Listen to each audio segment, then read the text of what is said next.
Bienvenue dans le Lunch Ride, le podcast par la rédaction de Vojo.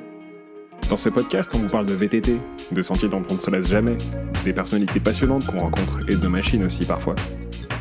Pour ce nouvel épisode du Lunch Ride, c'est en bas d'une piste de descente qu'on retrouve nos 5 invités. Et ce n'est pas n'importe qui. Ils sont à la pointe de leur discipline et tous arborent le maillot de l'équipe Commensal Knockoff. Dans l'ordre, vous retrouverez pour des entretiens de 5 à 15 minutes Amaury Pierron, Myriam Nicole, Rémi Thirion, Thibaut Daprella et Gaëtan Ruffin. Tous ensemble, ils collectionnent des victoires et titres au plus haut niveau mondial. Ils nous ont ouvert les portes d'une séance de testing post-Covid et nous avons pu échanger avec eux sur la manière dont ils se préparent pour une étrange saison 2020. On évoque également avec eux leurs ambitions et ce qui rythme leur vie quand ils descendent de leur vélo. Premier au micro, on retrouve Amaury Pierron. Les observateurs les plus pointus ont vite su déceler son talent, mais ce dernier n'a éclaté au grand jour qu'en 2018 où il remporte le classement général de la Coupe du Monde Élite. En 2019, il termine deuxième derrière un certain Loïc Bruni. Il évoque avec nous ses 2 saisons pleines de rebondissements, sa relation avec son principal rival et les petits changements qu'il opère pour continuer de progresser pour s'installer durablement sur les plus hautes marches des podiums. La dernière fois qu'on s'est vu, c'était ici même, il y a presque 3 mois, je pense. En Maurienne, donc là où Ouais. il y a les bureaux du team, et où il y a une belle piste de descente qui s'appelle... La Sanglot. Ouais, la Sanglot, ouais, c'est vraiment une belle piste dans la pente. Gate, il a rallongé le haut, c'est que du bonheur, que de la bonne terre. Du coup, on se la règle pas mal, ouais. Et qu'est-ce qui t'apporte un peu tes teammates quand vous vous voyez ? Bah, c'est juste cool, on s'entend tous bien, donc c'est juste déjà cool de pouvoir simplement se revoir, quoi. C'est faire du vélo avec ses potes au final, donc c'est cool. Et après, quand on bosse sur le vélo, chacun et qu'aime à chacun ses propres ressentis et tout, et donc on peut quand même se compléter, ou alors on part des fois dans des directions opposées, mais dans tous les cas c'est intéressant et il y a toujours de quoi apprendre sur les autres. Toi, t'es vraiment demandeur de testing et de sessions comme ça ? Bah, Parce que là, ce qu'on peut préciser, c'est qu'il y a un ingénieur de Commensal qui est là, il y a 2 mécanos qui sont là, et vous testez pas mal de choses en prévision de la saison 2020. Ouais, bah quand je suis arrivé dans le team, pour moi ça c'était tout nouveau. J'ai toujours voulu avoir un peu de faire avancer les choses, du moins sur les vélos ou quoi que ce soit. Mais j'étais quand même loin d'imaginer qu'en rentrant dans ce team ça allait être comme ça, et au final du coup je suis de plus en plus demandeur parce que je comprends que c'est vraiment important, et maintenant les courses c'est tellement c'est serré, ça se joue à rien, donc Ça peut se jouer à 2 clics sur un amortisseur. par exemple, franchement, peut-être pas 2 clics, mais c'est dur de trouver les bons réglages, et le faire pendant l'hiver, ça nous entraîne pour la saison à être prêt, ouais. Et en parlant de saison, justement, est-ce que tu peux revenir un tout petit peu sur la saison 2019 pour moi, qu'est-ce que t'en as pensé ? C'est quoi ton regard avec un petit peu de recul ? J'ai beaucoup galéré quand j'étais... Pendant la saison, j'ai galéré, j'arrivais pas vraiment à me mettre dedans, je faisais un peu des hauts, des bas. Et du coup, pour le coup, j'ai vraiment appris. C'était une grande leçon pour moi. Bien plus que l'année d'avant où tout était quasiment trop facile. Je comprenais pas ce qui m'arrivait, quoi. J'ai quasiment rien appris. T'as atteint ton niveau, mais maintenant il faut que tu arrives à te stabiliser. Et c'était l'année dernière qui était difficile pour ça. Atteint un autre niveau, on essaie toujours de progresser, donc je dirais pas ça, mais ouais, il y a des choses, c'est arrivé sans que je comprenne vraiment, quoi. Il y a eu beaucoup, j'ai compris, mais j'ai beaucoup plus appris l'année dernière, justement, où j'ai pris pas mal de claques dans ma gueule, par exemple. Et niveau matos, on n'a pas fermé les yeux, mais on n'a pas ouvert les yeux sur certaines choses, et qui nous ont fait faire quelques fautes qu'on n'aurait pas dû faire. Mais voilà, du coup, au final, je suis vraiment content que ça se soit déroulé comme ça. Parce que voilà, on en ressort avec beaucoup d'apprentissage. Ouais, parce qu'on a presque eu l'impression que tu étais frustré, alors que... Et toi, tu nous dis, voilà, ça a été difficile, mais on regarde les résultats sur les classements, t'as jamais été très loin, t'as été vraiment très proche de la victoire. Mais justement, parce que j'ai gagné 3 courses, et quand tu sais que tu pourrais mieux faire, pas parler forcément de gagner, mais au lieu de faire 7ème, faire un podium, au lieu de faire 6ème, faire un podium. À chaque fois, c'est des petits trucs qu'on a ratés. Mais c'est pas grand chose à chaque fois, mais ça te met pas en position d'aller te battre pour la gagne, du moins. Une fois que t'as goûté la victoire, c'est quand même difficile de te satisfaire de ce qu'il y a derrière. C'est ça. mais c'est même pas, sans parler de victoire, juste être satisfait de ton run. C'est la chose la plus importante. T'as l'impression que ton vélo est bien marché, que t'as donné tout ce que t'avais. C'est ça. Ouais. Après, donc, voilà, quand tu fais une erreur, tu peux t'en vouloir qu'à toi-même. Comme ça peut arriver à Snowshoe par exemple. Mais quand c'est un réglage, je mets la faute sur personne parce que c'est un travail d'équipe. Moi, c'est un travail d'équipe, donc c'est un travail on n'a pas voulu, même pas voulu, mais on n'y a pas pensé pendant l'hiver. Et on se retrouve à un moment donné. C'est quelque chose de précis que tu peux nous citer ? Là, tu vois, par exemple, on est en train de bosser sur des roues. Okay. Donc, on n'a pas ouvert les yeux là-dessus assez tôt. On s'en est rendu compte pendant la saison. On a pu faire un changement au milieu de saison. Ça nous a fait un grand bien. Et après, simplement, des fois, une histoire de réglage. On a mal anticipé. La piste était changeante. C'était Val d'Isole. Piste changeante. Pas mis le bon réglage. Ouais. On est parti dans une idée, on s'est dit bon on fait comme ça alors que c'était un mauvais choix. Mais du coup ça c'est de l'expérience, on a compris pourquoi on avait fait la faute. C'est donc non, je suis vraiment content de cette année parce que j'ai vraiment beaucoup appris là-dessus. Et... Ouais. J'allais te demander justement pour l'année qui arrive, du moins la saison qui arrive, voilà, il y a affiner le travail avec toute l'équipe sur le matériel, et toi en tant qu'athlète, est-ce qu'il y a des choses que tu vas faire évoluer dans ta préparation, dans tes trajectoires, dans ton pilotage ? Trajectoire pilotage, non, je vais pas changer grand chose. Entraînement, là on va essayer de... ça c'est plutôt mon entraîneur qui gère ça, mais la saison elle va être compliquée je pense, parce que ça va être un bloc.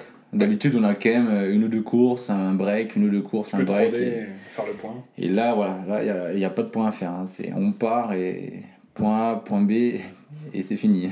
Ouais. Donc ça va être un trait et il va falloir être prêt dès le début. Ou au moins presque prêt. C'est la même chose pour tout le monde. C'est la même chose pour tout le monde, mais du coup je pense que ça demande quand même une approche différente et on va simplement essayer d'être plus endurant. Il y aura peut-être pas la même intensité sur les courses. Il y a même des doubles courses. Ça va être difficile de récupérer. Là ça va être difficile parce que quand ça enchaîne comme ça, un week-end de Coupe du Monde, c'est très compliqué. Quand on enchaîne déjà 2 courses, on est bien rincé. C'est rincé comment ? Parce que c'est vrai que ça peut paraître compliqué à comprendre pour des gens qui sont pas sur le terrain, mais c'est une fatigue nerveuse, physique, parce que si on calcule le nombre de minutes que vous passez sur la piste, c'est très peu sur un vélo. Tu vois, j'ai calculé, là les 2 derniers jours on a passé 50 minutes. Là, je me suis levé ce matin, j'ai été courbaturé de partout. On se rend pas compte, mais on prend, je pense, tellement des chocs au final énormes. Je pense qu'on s'en rend pas compte là. Mais surtout quand on n'est pas pratiquant. C'est pas les minutes qu'il faut calculer, c'est les G que vous prenez. Ouais, voilà, c'est ça, je pense. Les G cumulés qui sera intéressant de connaître. Ouais. Parce que le temps de minutes, 50 minutes, tu prends ton vélo, tu roules 50 minutes, t'es pas fatigué, quoi. Ouais. Donc là, c'est vraiment un sport qui est demandant, et en plus de ça, ça demande un niveau de concentration quand même vraiment élevé. Et donc ça puise encore d'énergie, du coup, le cumulé fait que vraiment, c'est un sport épuisant. Et quand on fait des courses, je te fais pas de dessin avec la pression, tout ça, c'est encore pire, quoi. T'es accompagné sur le volet préparation mentale ? Il y a des gens qui sont proches de toi et qui t'accompagnent là-dessus ? Ouais, j'ai quelqu'un qui m'aide, Gérald, qui m'aide pas mal depuis que je suis junior. La première fois que je l'ai vu, je l'avais un peu ignoré. Enfin, c'est pas que je l'avais ignoré. Hein ? À Sainte-Maxime, stage équipe de France. J'étais là. Ah voilà, tu vois, parfait. Alors, tu vois, genre, on était là, on faisait les cakes, ouais, qu'est-ce qu'il nous raconte, celui-là, on s'en fout, tu vois, nous. On veut faire du vélo, quoi. Puis quand tu commences à avoir quelques problèmes, pas de problèmes de concentration, tout ça, tu dis, peut-être que ce qu'il disait, c'était pas si con, je vais le rappeler. Et depuis, je me sers des exercices qu'il a pu me donner. L'année dernière, justement, j'étais un peu dans le mal, avec beaucoup de hauts et de bas, et je l'ai rappelé, et ça m'a bien aidé aussi. Donc j'ai des petits trucs que je fais. Si on parle de la rivalité amicale qui est avec Loïc Bruni, et vous lancez des petits pics, et c'est vraiment drôle à suivre, est-ce que tu as vraiment Loïc en tant qu'athlète dans le viseur, et tu te dis, je veux battre Loïc parce que c'est l'athlète type que tu veux battre, ou c'est un athlète parmi les autres et ça va pas au-delà de la rivalité amicale ? Bah là, l'heure d'aujourd'hui, là, c'est... Ouais, je veux battre Loïc. Mais peut-être que dès la première course, ça sera plus le cas. Ouais. Parce ça que là, peut être un autre athlète, c'est voilà. parce qu'il est devant que tu vas battre Loïc. Là, c'est que... Oui, parce que s'il fait 10ème, faire 9ème, ça, je m'en fous, tu vois. Ouais. Et lui, c'est pareil. Mais... Non, mais là, forcément, mais là, cette saison, c'était incroyable pour ça, quoi, parce qu'on est bons amis et du coup, on était là... ça faisait une relation assez spéciale qui était quand même bizarre. On a un peu perdu, je pense, en amitié pendant la saison. Parce qu'on se voyait moins, on se parlait quand même moins qu'avant. Et du coup, c'était assez bizarre. Mais au final, quand la saison... avant qu'elle se termine à Snowshoe, on s'est revus, on a pris du temps pour parler. Et c'était cool, quoi. On s'est dit, de toute façon, que ce soit toi ou moi qui gagne, c'est... Dans tous les cas, ça va être fou. Celui qui gagnera méritera sa place. Et puis on allait être content que ça se finisse, parce que c'était quand même sous pression de fou, c'était un truc de malade. Mais c'était vraiment vraiment intéressant, une expérience de fou, quoi. Bon, c'est chouette que ça se passe comme ça. Ouais. Est-ce qu'il y a un athlète auquel tu t'identifies dans le paddock, quelqu'un qui pour toi est vraiment au-dessus du lot, ou qui te ressemble, ou auquel t'as vraiment envie de ressembler? Ben, je me suis servi de plusieurs personnes dans le paddock, enfin un peu des modèles, enfin... Ouais, pas forcément. Ouais, non, j'étais sur fan. toute la ligne, mais des gens qui peuvent t'intéresser, et chez qui t'aurais envie d'aller piocher des choses, quoi. Bon, je pense que je pioche un peu des choses chez tout le monde, hein. Bah, par exemple, dans ton team, si tu peux aller piocher une compétence ou un trait de personnalité chez un de tes teammates, mais tu vois, ça serait quoi chez qui? Chez Myriam Nicole, par exemple, ici présente. Non, mais on échange beaucoup. Ouais, moi, mais je sais pas, j'ai l'impression d'avoir un peu le même pilotage sur les lignes et tout qu'elle. Non, mais c'est vrai, rigole pas. Non, mais on échange, franchement, ça me... Genre, je peux très bien échanger avec elle, même si c'est une féminine. Forts. Ouais, c'est ça. On est des peureux forts. Ouais. Très bien. Non, ouais, tout le monde a des choses. Thibaut, il a sa combativité de fou. Michel, son professionnalisme et son calme. Et après, on a un peu le même problème avec Pompon, qu'on se chie dessus un peu sur les sauts, tout ça. Elle, un peu plus que moi encore, mais... Ça vous réussit pas trop mal quand même, à tous les deux? Et ben, on essaie de faire de notre mieux, mais bon. C'est bien, on sait qu'on peut encore progresser, quoi. À la fin de notre entretien avec Amaury Piron, c'est Myriam Nicole qui entre dans le chalet qui sert de camp de base à l'équipe. La transition est toute trouvée. Myriam Nicole, c'est LA championne du monde de descente en titre, tout simplement. Ça fait un moment que la Française courait après ce maillot arc-en-ciel, et après sa victoire générale de la Coupe du Monde en 2017, elle s'est offert ce beau cadeau après plusieurs blessures difficiles. Sa carrière d'athlète à haut niveau n'en est pas à ses débuts, mais les saisons de Myriam Nicole ne se ressemblent pas, et la championne du monde ne manque pas d'objectifs. Elle nous parle du cadre dans lequel elle s'entraîne, et de ce qui compte pour elle pour mieux performer.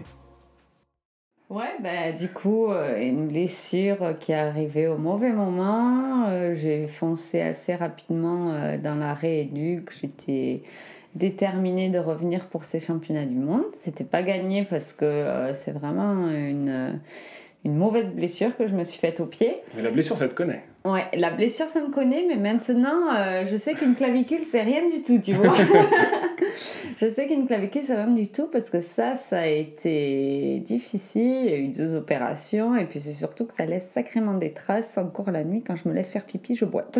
Ok, d'accord. Non merde, il faut supprimer ça. Non, oui, c'est encore assez galère. Donc, championnat du monde, c'était oui, non, je le fais pas, j'attends 2020. Et puis début août, la visite du chirurgien m'a dit il y a de grandes chances, je vois pas comment c'est possible, mais ce sera pas pire de rouler, c'est en mauvais état, tu vas pas abîmer plus, quoi. C'est déjà au... Et donc mentalement, comment tu te motives? Qu'est-ce que tu te dis à ce moment-là? Je me motive, le vélo c'est quand même ce qui me fait me lever le matin. Donc j'avais envie, quoi. J'avais vraiment envie de faire des courses. J'étais frustrée d'avoir fait une belle préparation hivernale et de ne pas avoir pu faire de courses. Donc, et puis ce titre, il te manque. Ce titre me manquait, hein. Et voilà, on a tout, quoi. Mais justement, c'est ma question suivante. T'as déjà gagné le général, maintenant t'as gagné ton maillot arc-en-ciel en catégorie élite. Qu'est-ce que tu as envie de faire maintenant ? Qu'est-ce qui te motive Ben, en tant du coup, qu'athlète ? il n'y avait pas toutes les filles à ce championnat du monde. Hein. T'as envie qu'elles soient toutes là et pour toutes les battre. Non, mais c'est toujours... je sens que je progresse encore chaque jour, donc c'est toujours aller chercher à être meilleure, à aller plus vite et à rechercher ces sensations qu'on adore sur le vélo. Donc, gagner, c'est cool, mais avant tout, c'est vraiment se surpasser qui me plaît. C'est toujours de la nouveauté et aller chercher toujours plus de sensations. Et à rouler avec les garçons, j'essaye de tirer à fond d'eux, même si on essaye de travailler beaucoup mentalement sur le fait que je suis une fille, je ne suis pas un garçon, donc se comparer à eux, c'est pas toujours une bonne chose. Parce que la masse musculaire te permet pas les mêmes choses, ouais, c'est ça ? C'est ça. Au niveau de la masse musculaire, au niveau des hormones, c'est pas la même chose. Ouais. Donc, du coup, on peut pas toujours se comparer. Et, C'est frustrant parfois ? Ah ouais, c'est toujours frustrant. Bah Et c'est ça, c'est que à chaque fois que je les vois, je me dis, mais waouh, comment ils font pour aller aussi vite, quoi. Ouais, et tu t'entraînes pas moins. Et je m'entraîne à bloc, c'est pour ça que je gagne pas vite du muscle, moi, donc j'ai essayé de faire un peu plus de muscu cette année pour pouvoir apprendre un petit peu. Impressionnant. Il y a du mieux, mais on ne deviendra pas Schwarzenegger l'année prochaine. Et tu réponds aussi partiellement à ma question sur quoi toi t'as bossé cet hiver.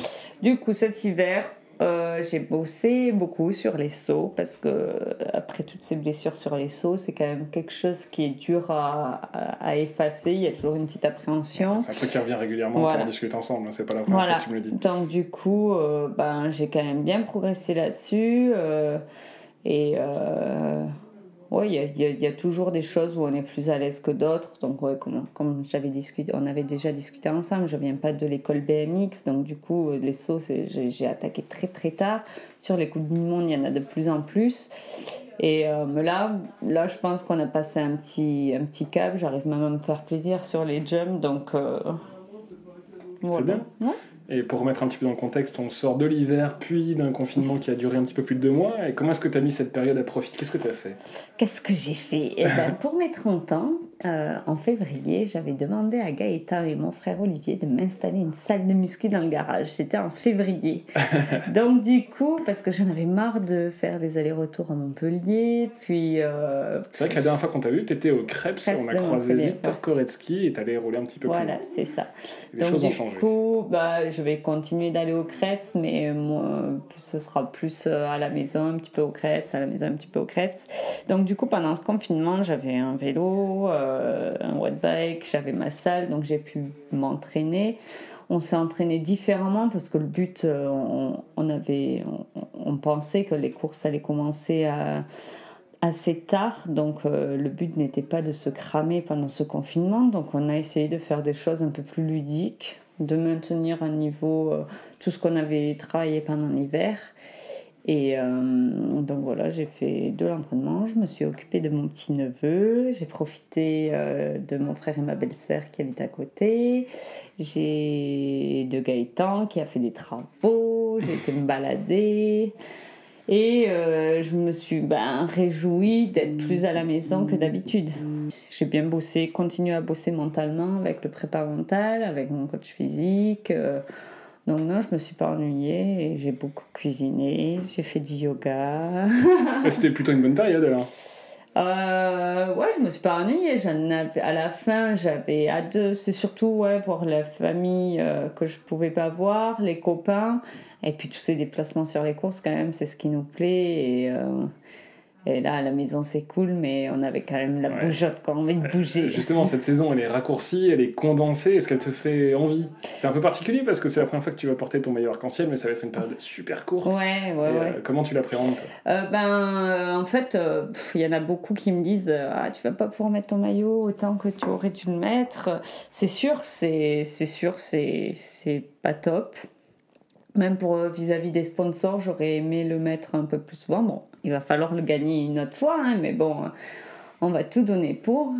Mais après, pour moi, le championnat du monde, c'est fait, quoi. C'est derrière, c'est dans la poche, je suis déjà à autre chose. Et Et ça, c'est acquis. Donc, une saison courte, je veux profiter de chaque événement. Tout est toujours trop court dans la vie, donc je vais en profiter au maximum. Sauf certaines manches de Coupe du Monde quand même, parce que là, vous allez passer 2 courses d'affilée au même endroit. Et ça, c'est quelque chose qui... J'arrive pas à me faire une opinion là-dessus. Qu'est-ce que t'en penses ? Ça va être difficile. On est déjà en train d'adapter les entraînements pour pouvoir planifier ce genre de semaine. On va discuter avec l'UCI de savoir comment on s'organise. Est-ce que ce sera la même piste ? Je pense qu'on va essayer de trouver un juste milieu pour que les passages clés puissent être différents déjà pour pas qu'on se lasse et puis pour pouvoir avoir de la nouveauté d'un week-end à un autre. Mais après, on est vraiment content. Si on a la saison qui est annoncée, ce sera quand même bien. Est-ce que tu es toujours représentante des athlètes auprès de l'UCI ? Ouais, alors je suis représentante des athlètes, mais je ne suis pas représentante du VTT. C'est très particulier. D'accord. En fait, il y a la commission mountain bike, où là, c'est Greg Minard et Maya, qui fait du cross-country. Ouais. Il ne peut pas y avoir une fille et un garçon. Et après, il y a la commission des athlètes, où là, il y a le droit d'avoir un homme et une femme en cross et un homme et une femme en descente. Donc moi, je suis à la commission des athlètes pour mountain bike. Et tu as été sollicitée pendant ces derniers temps ? Et du coup, je les ai contactés régulièrement pendant le confinement pour savoir un peu où ça en était, ce qui se passait. Il y avait des rumeurs comme qu'on aurait une saison blanche. Il y avait savoir un peu, essayer d'avoir des informations sur le calendrier. Et là, le prochain step, c'est l'organisation de ces reconnaissances, de ces courses. À voir avec eux. Et si on revient, là où on se trouve maintenant, en Maurienne, comment est-ce que tu me décrirais ce que vous êtes en train de faire là, depuis quelques jours ? Là, on est en train de faire un testing et c'est très particulier parce que d'habitude, les testings, c'est sur des pistes pas folichonnes, avec les pieds congelés, il pleut souvent parce que les testings, on les fait souvent en hiver. Et là, du coup, on attaque une saison de testing avec du beau temps, des belles pistes, des remontées où on a les cheveux au vent. C'est beau la Maurienne. Ouais. Il faut monter. tu restes pas dans la vallée quand tu montes, c'est joli, mais faut pas rester dans la vallée. tu vas avoir des problèmes. Vous reprenez vous reprenez l'entraînement là où vous l'avez laissé juste avant le confinement. Exactement. Sur une piste où j'ai attaqué en 2010 quand je suis rentrée dans le team. Donc cette fameuse piste de la Sanglier qui existe depuis plus de 10 ans. Elle est bien raide et je pense que c'est une bonne piste d'entraînement. Il va ressembler à quoi ton vélo en 2020 ? Mon vélo en 2020 ? Ce que tu vois là maintenant. Mais c'est, au niveau de la radio, la radio ou le podcast, c'est pas très visuel. Il va falloir que tu m'aides un petit peu. Alors, je te t'écrirai en mode bigou. Bigou. Donc le 2020 sera le bigou. Il y a une roue en 27 et une roue en 29. De quel côté ?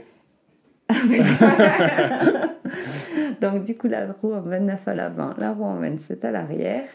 Et il y a du blanc à l'avant ou à l'arrière ? À l'arrière et du gris bleu métal à l'avant. Allez. Et pourquoi est-ce que tu as choisi de panacher un petit peu au niveau des tailles de roues ? Parce que j'ai voulu essayer pour suivre la tendance, en toute honnêteté. Ouais. Et j'ai trouvé qu'il y avait de la stabilité qui apportait un plus pour ces pistes qui sont de plus en plus rapides et que pour autant le vélo était toujours aussi maniable. Donc Arthur et toute l'équipe commensale, les mécanos, ils nous ont michonné un petit vélo qui est maniable et qui sait aussi aller vite et c'est vraiment le top du top. Ouais. Et je sais que Rémi Thirion est dans cette configuration aussi. Comment ton vélo à toi se distingue ? Est-ce que tu as d'autres réglages qui te sont propres ? Ouais, jusque maintenant j'avais des freins, des guides au lieu des codes parce que je freine un peu plus tout le temps. Et là par exemple pour une piste aussi raide là, comme ici je passe sur des codes. Et ensuite j'ai des pédales Crank Brother parce que j'ai du mal à déclipser vu que je viens des pédales plates. J'ai vraiment besoin d'avoir des pédales loose et en plus avec mon pied blessé c'est important pour moi. Et pour tout le reste, on a la même configuration. Chacun a ses settings de suspension propres. On adapte les clics et la pression. Et puis voilà. Qu'est-ce que tu retires des moments que vous passez tous ensemble avec tout le team, en dehors des courses? Eh ben, c'est des moments de cohésion. C'est important la cohésion dans un sport individuel finalement? Bah ouais, bien sûr, parce que pendant toute une saison, donc là elle va durer que 2 mois, mais sinon c'est quand même presque 6 mois de course où on vit un peu comme des gitans de luxe, où on bouge à droite, à gauche, et au final il y a des moments sur le vélo, mais il y a aussi beaucoup de moments à table, beaucoup de moments à faire des baroufles. Les garçons ils aiment bien faire la baston d'un lieu à un autre, et c'est important, avoir un bon mélange entre le stress de la compète et puis les bons moments avec comme une deuxième famille. Ouais, c'est une structure qui est vraiment familiale et ouais, je pense que c'est important. Il y a pas mal de gens dans cette équipe qui trouvent son équipe comme ça. Tu as passé ton diplôme de kiné, c'est quelque chose que tu faisais depuis un moment en parallèle de la compétition. Et alors? Eh ben ouais, 2013-2018, ça a été des années vraiment, vraiment intenses et ça s'oublie vite en fait. J'ai l'impression que cette vie où j'étudiais autant, où j'étais autant dans mes bouquins, elle est déjà bien loin. J'ai la tête beaucoup plus dans l'entraînement et le vélo là, mais avec tous les blessés qu'on a autour, puis j'essaye de continuer à lire des bouquins d'anat et tout pour pas perdre le fil, mais c'est une satisfaction parce que j'assure mes arrières et je sais qu'aujourd'hui si le vélo s'arrête, j'aurai toujours ça en poche. Le corps humain me fascine, vraiment. C'est une machine de malade. C'est pour ça que tu aimes bien le casser régulièrement pour tout le remonter, savoir comment ça fonctionne. Il ne faut pas le dire, ça. Après, il n'y a plus personne, toutes les nanas, elles ne veulent pas faire de vélo. Elles me disent, mais regarde, tu fais que de baisser. Mais je tire, je pousse pour me blesser. Donc, du coup, kiné en poche, ça c'est cool, mais ça a été dur de faire les deux, hein, parce que selon moi, je me suis pas assez entraînée. J'avais l'impression de m'entraîner beaucoup parce que c'était un rythme très intense. Mais en fait, je m'autorisais 1h30 par jour d'entraînement. Alors que maintenant, je fais du bi-quotidien presque tous les jours. Donc, t'es une meilleure athlète aujourd'hui? Ouais, carrément. Carrément. Un deuxième maillot, un troisième maillot, le général, et c'est parti quoi. Dernière question, la même que j'ai posée à tous tes teammates. Si tu dois aller chercher un trait de personnalité ou une compétence qu'un de tes teammates a, tu irais chercher, piocher quoi et chez qui? La singularité d'Amaury Pierron. Ah ouais. C'est-à-dire faire les choses comme tu les sens, et même si tu peux aller chercher des choses chez les autres, faire les choses à ta sauce et bien que certaines disent une chose, bien que d'autres en disent une autre, vraiment faire à ta sauce et tout dans le naturel. C'est ce que, voilà. Après, chacun de mes teammates a un avantage que je prends et voilà quoi. Merci beaucoup. C'est désormais à Rémi Thirion de passer derrière notre micro. Rémi, c'est un des piliers de la descente française et mondiale. Il gagne sa première Coupe du Monde en 2013 et depuis, il n'a cessé de progresser pour devenir performant sur tous les tracés du championnat. Rémi est plutôt discret quand on le croise et on adore ce contraste avec son pilotage sur son vélo. Le Vosgien est assurément un des pilotes favoris des vidéastes et des photographes, et en tout cas, chez Vojo, c'est une valeur sûre devant nos objectifs. Il nous parle, entre autres, de l'évolution de son pilotage et des récents changements dans sa vie. Je me sens bien là-dessus, je roule avec le mulet là, avec 29 devant et 27,5 derrière. Je m'écouterai et je ferai pas de compétition, je continuerai de rouler en 27,5 parce que c'est un gabarit qui me convient bien, mais où je m'amuse beaucoup. Mais là en compétition, si je veux être compétitif, je suis. Tu remarques que la roue avant, elle t'apporte. Ouais, sur des choses que tu peux pas trop améliorer en termes de pilotage ou au niveau mécanique, ou sur les micros, sur de la tôle ondulée, quand tu roules en bike park, d'avoir la grosse roue devant, ça roule, tu roules plus vite, ça absorbe plus d'éléments, et mine de rien sur un run, quand tu as 2 secondes à la fin grâce à ça, des fois ça te remet dans le top 10, ou si t'as pas une roue de 29, ça t'en éloigne. Donc, Ouais. Et la 27,5 derrière, qu'est-ce que t'apporte? Et ben, continue de m'apporter justement ce côté ludique et fun à rouler, côté dynamique. Je peux aller chercher vraiment derrière la selle sans que ça me frotte les fesses. Ouais, ça rend le vélo dynamique et joueur à la fois.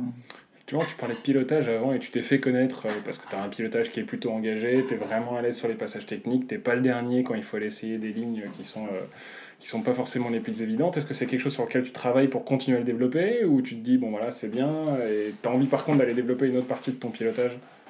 Non, ouais, on essaie toujours de s'améliorer. Après techniquement, ouais, je me suis vachement calmé par rapport à avant. Avant, je faisais beaucoup des trucs engagés où j'avais l'impression que je gagnais beaucoup de temps par rapport à mes concurrents en faisant ça. Et au final, ça demande tellement de préparation avant de faire telle trajectoire que je me suis vachement calmé. Ouais, c'était impressionnant, mais pas forcément le plus efficace. Donc, j'analyse vachement plus les trajectoires et les obstacles par rapport à ça, histoire de pas me faire piéger. Ouais, j'ai eu 30 ans le mois dernier, donc je commence à être assez mûr. T'es vieux. Et je commence à me connaître. Ouais, justement, tu me permets justement de faire la transition avec ma question suivante, c'est que t'es un athlète qui a fait ses preuves, t'es plus un jeune pilote, désolé. Et c'est quoi tes objectifs maintenant, et comment est-ce que tu te vois continuer en tant que pilote? Mes objectifs, ils sont globalement les mêmes. Je essayer d'être le plus régulièrement possible dans les top 10, top 5 et essayer de faire des perfs. À ce stade de ma carrière, j'ai l'impression de ne pas avoir encore exploité tout mon potentiel. J'ai souvent été freiné par des blessures, des casses mécaniques qui arrivent au mauvais moment. Je sens que je peux vraiment performer, arriver à quelque chose de bien, sauf que j'ai pas encore eu vraiment l'opportunité. Ouais, tu sens que sportivement tu as évolué et qu'il y a encore de la marge, quoi. J'ai encore de la marge, ouais. Et en plus de ta casquette d'athlète, tu as une nouvelle casquette dans ta vie, c'est que t'es papa. Ouais. Qu'est-ce que ça change dans ton métier? Ouais, ça change dans la vie, j'imagine, mais dans ton métier. Dans la vie, mais ouais, c'est surtout l'organisation, quoi.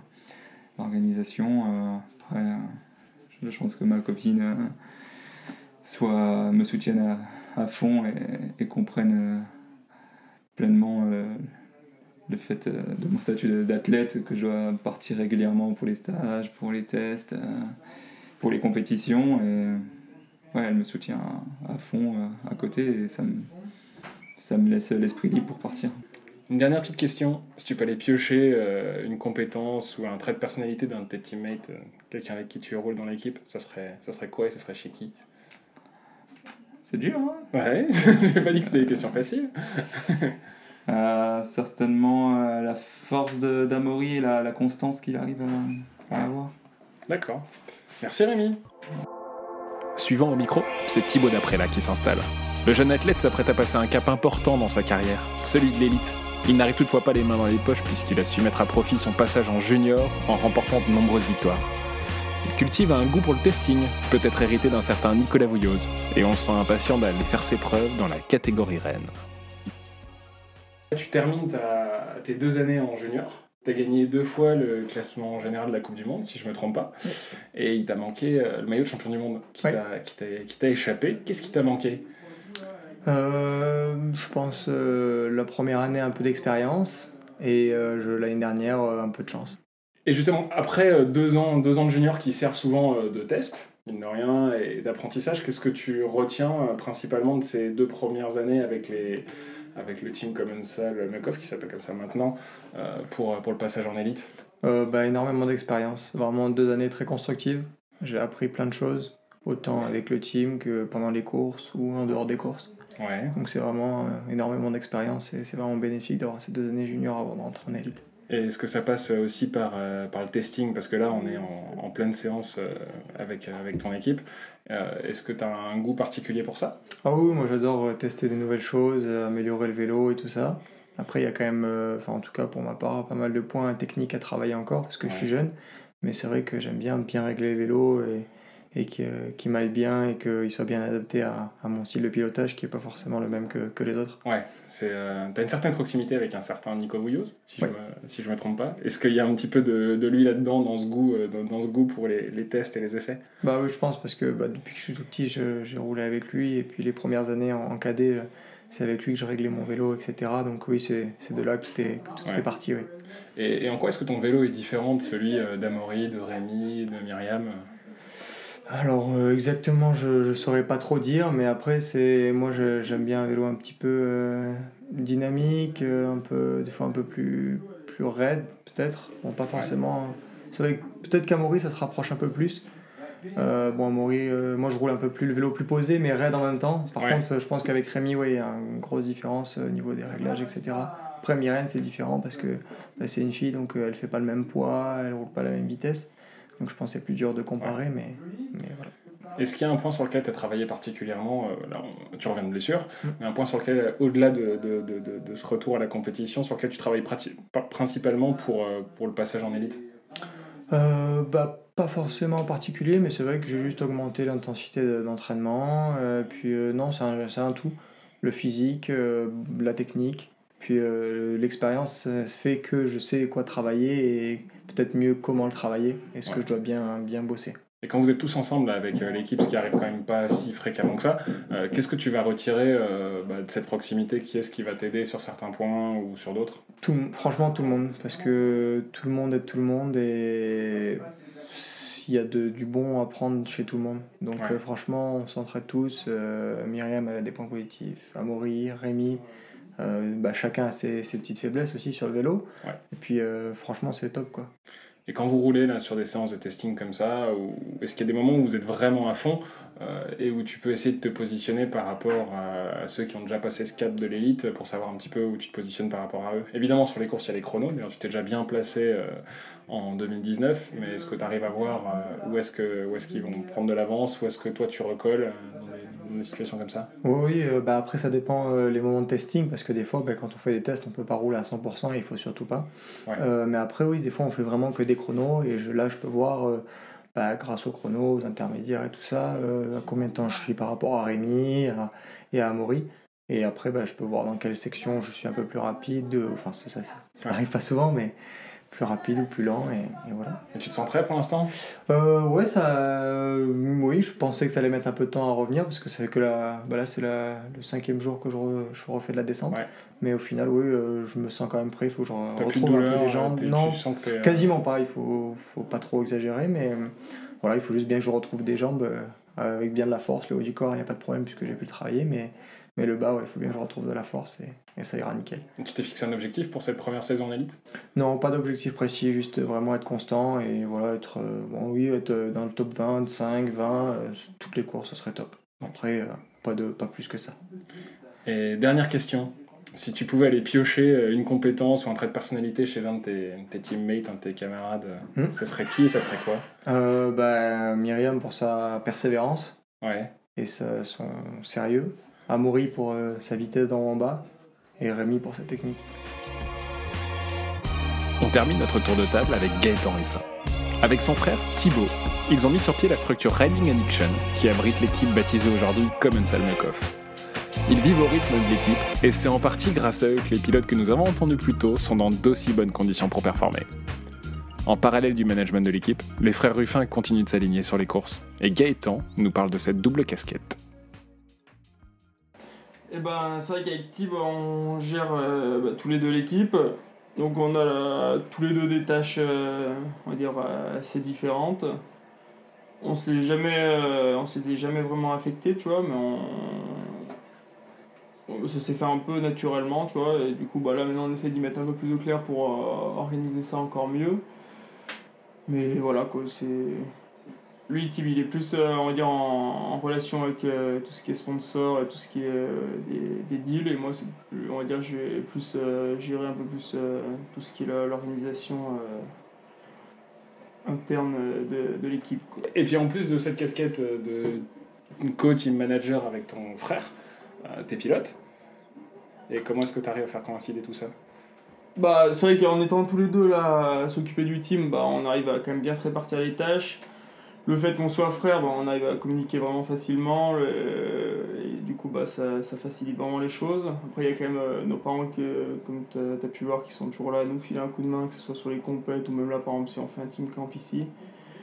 Donc ça aide quand même pas mal. Après nous, le fait qu'on continue à rouler avec Tib, c'est pour rester vraiment dans le vif du sujet et tu vois, essayer de comprendre au mieux les pilotes et pareil quand on est sur les compètes, tu vois, qu'on essaye de... c'est sûr qu'on court, on va essayer de faire le maximum de notre côté, mais on sait que c'est pas l'objectif numéro 1 et c'est surtout que nos gars soient le plus rapide possible, et donc on essaie de passer le maximum d'infos, de tout ce qui pourrait les aider, on essaie de leur faire remonter, quoi. Là, on est sur une séance de testing en Maurienne, donc chez toi, sur ta piste, votre piste. Ces séances de testing, là, elles sont de plus en plus nombreuses. Elles sont à l'origine de qui? Des sponsors? C'est les pilotes qui les demandent? C'est vous qui avez décidé d'imposer ça? Non, ouais, c'est notre initiative, on va dire. Là, par exemple, le fait de toujours rouler avec Tib, on se rend compte que c'est en roulant tout le temps et en testant tout le temps que tu restes quand même d'actualité. Après, là, maintenant qu'il y a Arthur qui est de plus en plus avec nous. Arthur Kett, qui est ingénieur chez Ouais, Commensal et qui est vraiment Commensal. très lié au développement du châssis, Ouais. de la descente et des suspensions, c'est ça? C'est ça, ouais. C'est ça. Du coup, Arthur, il est vraiment demandeur aussi de tous ces tests qu'on fait là pour essayer d'avancer le plus au niveau des produits et tous les composants du vélo, quoi. Et vous en faites à peu près combien par an des séances comme ça? Là, cette année, c'est spécifique, mais sinon, après, en gros, on est entre 3 ou 4 dans l'hiver, on va dire des grosses sessions. Et après, chacun travaille un peu de son côté, mais en regroupé, là, pendant l'hiver, on est entre, on va dire, 3 et 5 gros team camp. Et c'est quoi le rythme? C'est tout le monde teste un petit peu dans son coin, ou est-ce que ça se tire à la bourre un petit peu pendant les team camp?